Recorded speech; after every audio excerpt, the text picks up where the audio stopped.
The Oregon Ducks got a 31-10 win on Friday night. Friday night football in Autzen Stadium. It was kind of a weird feeling. I didn't know what to expect. Boy, a lot of folks missed work. I will tell you this. I was driving Friday afternoon, and it was hellacious. Yeah. I mean, absolutely murderous. I went to the Blazers practice facility at 2 o'clock. I-5 southbound was a disaster. Yeah, I don't know if anybody ever listens to my Victor Rico's traffic and weather every 10 minutes. I always do during your pregame show. But yeah, I got up to 3 hours drive time. Yeah. It took me brutal 2:15 to get down there, and I left at 11. Oh, God. Yeah. Usually hour. I will say, a half hour, 45 max. Kind of an insane thing. I had a meeting Thursday afternoon, and then I was doing some errands Friday morning, early afternoon before heading over to the Blazers. I saw a metric crap ton of Michigan State gear. There were not a lot of Michigan State fans. It was just weird, though. I'm not kidding. I saw probably 25, 30 people wearing Michigan State gear. Really? And I just don't normally ever see that. Now's the time to wear it, I guess. I guess. It was just a super weird thing to see. I was like, does Michigan State travel well? Like, it was. Yeah.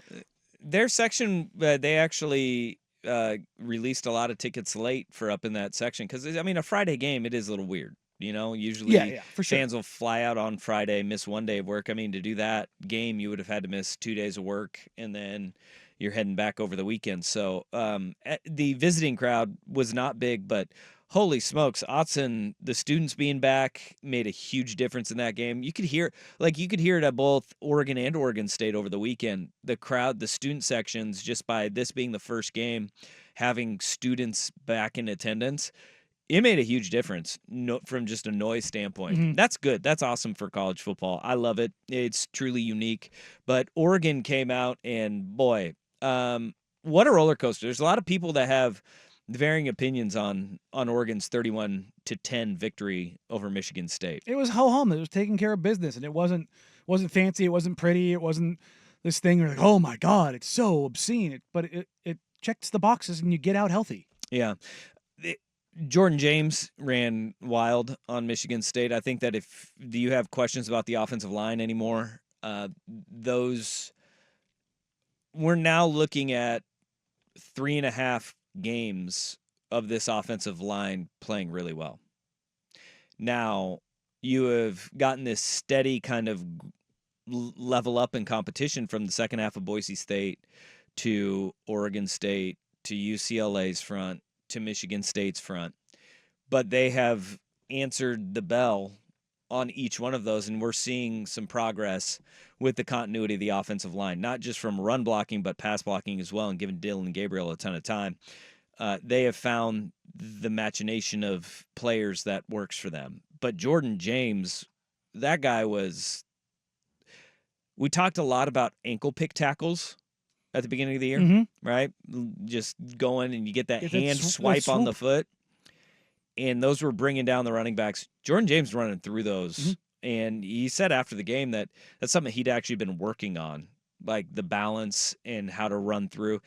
He was running angry, man. And this is something I think has been not necessarily missing. Oh, it's been missing. Yeah, I think you're right when you say it's been missing. That's fair. And I think that when I think of Oregon, look, I know how great Bo was and how accurate Dylan has been, but it's a university and a program for the past 20 years that has been defined with, a quarterback here or there, but by running backs. Running the football. Running the ball. And they weren't poor running the ball. They were just inconsistent. And this was, I don't care that the score's 31-10 or there was 31-0 at halftime. It was, we're going to run the ball. Go ahead and try and stop it. Yeah. And if you can do that, every single game should be played like that. I don't care if you have a Heisman Trophy winning quarterback, because you will wear teams down.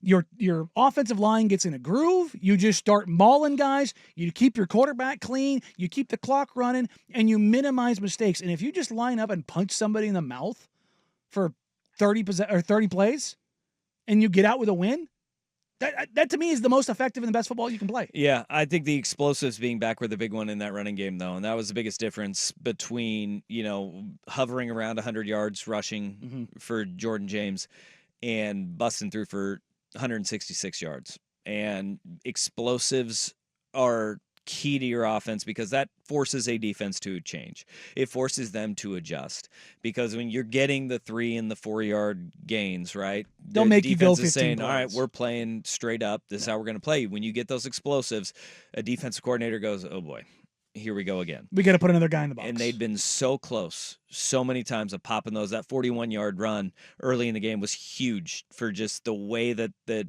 Michigan State defense had to change the way they were approaching Oregon's offense. That was the good of the offense. The bad is we now have 3 interceptions in 2 weeks from Dylan Gabriel inside the 5-yard line. And I went back and I've watched all 3 of them, and I've been trying to think about what is going on here. And look, what's the process?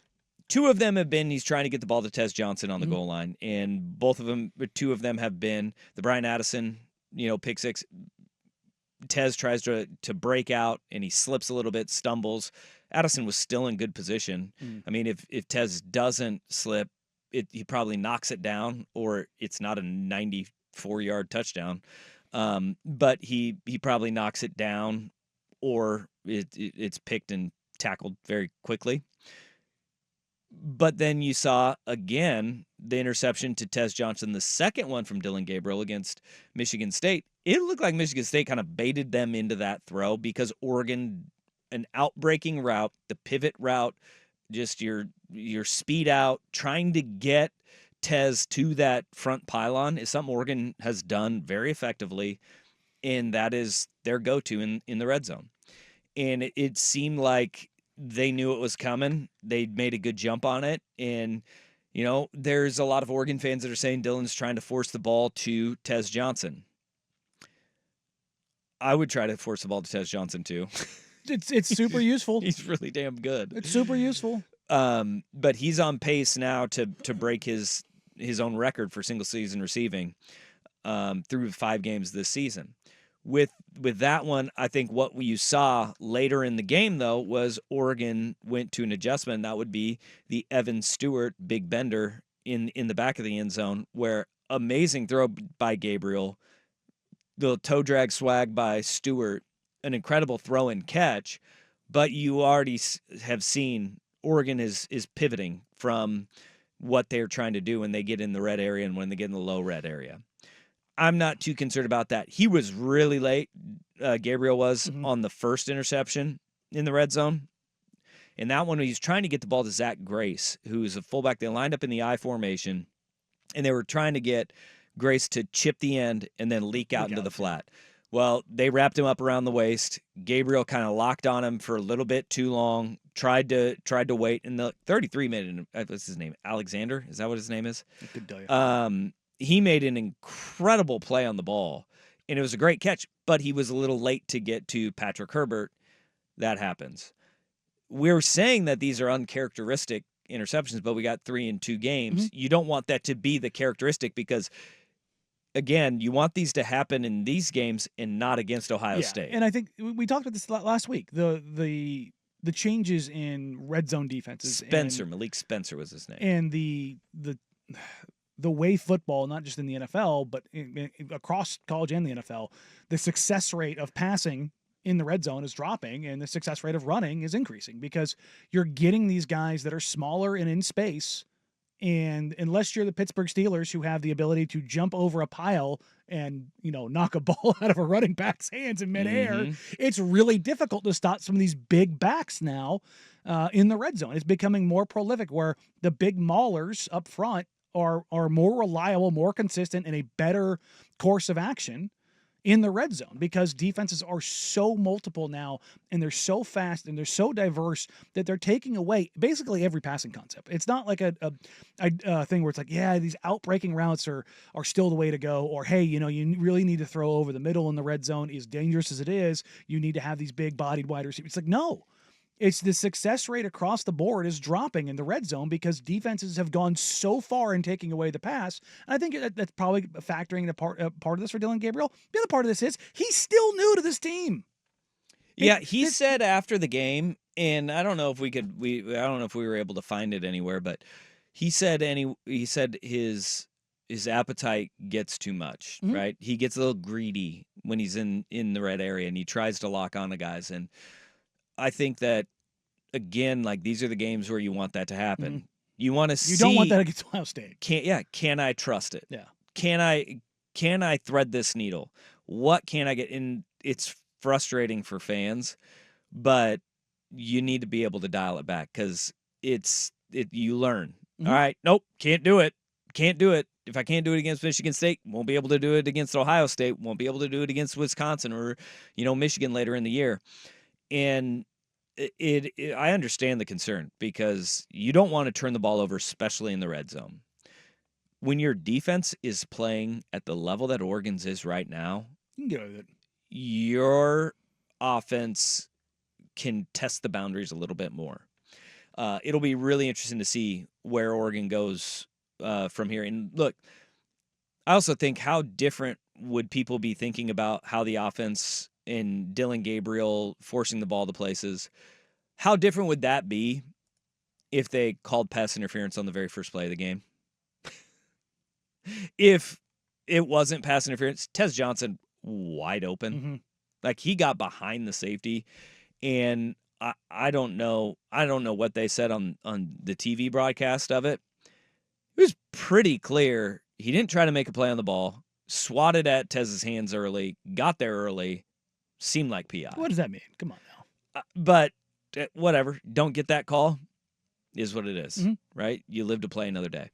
I think overall, the way that game played out, your defense, the starters on your defense have not been scored on in 3 weeks because there's a bye week in there. The starters have not been scored on since Oregon State. It's a good place to be. They are playing at a really high level. That's what is exciting to me about this Ohio State game is that, look, Ohio State they're top 5 almost in every single metric defensively right now. With the caveat of they have played absolutely 0 teams with any form of competent offense. The best offense that they have faced to date is Marshall, which ranks 82nd nationally in total offense. And it's not Chad Pennington, it's his son at quarterback. And it's not no Randy Moss. It's not like Oregon has been playing offensive juggernauts week in and week out. Well, Boise State. But it should be noted Boise State is 3rd nationally in total offense. And they'd be even higher if Ashton Genty didn't sit out halves. But look, Idaho, Oregon State, UCLA, Michigan State, let's not act like the Ducks have played like offensive juggernauts in those neither 4 team games. has played the murderer's row of offensive powerhouses. And Boise State is, although very productive, very one-dimensional. Yes. And Ohio State is not. And for Ohio State's defense, yeah, you've played Iowa, Michigan State, Akron, Western Michigan, and Marshall. Both of these defenses are facing far and away the toughest test that they have faced all season long, and there's nothing more that you could ask for. We'll have more on this Oregon-Ohio State matchup throughout the entire week, every single day, including a little bit later on today.